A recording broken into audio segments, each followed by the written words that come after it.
Got a 2008 Ford Edge right here. So today I'm changing the transmission fluid. The transmission shifts fine. It's just sometimes it kind of bucks back a little bit, kind of shifts hard. So every once in a while it doesn't do it.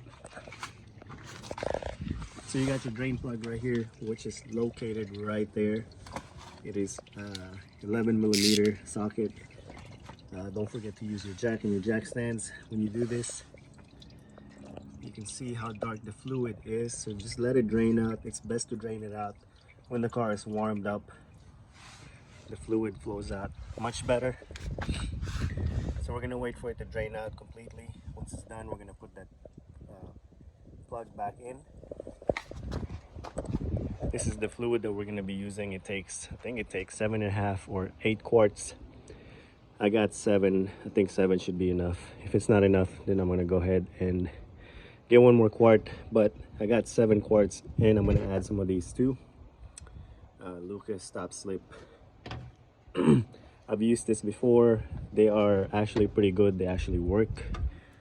Now the dipstick for transmission level is right here, so we're gonna go ahead and take this off.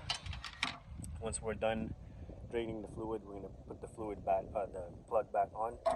Then we're gonna put the transmission fluid, put all 7 quarts, and then we're gonna add this whole bottle right here. This is 24 ounce.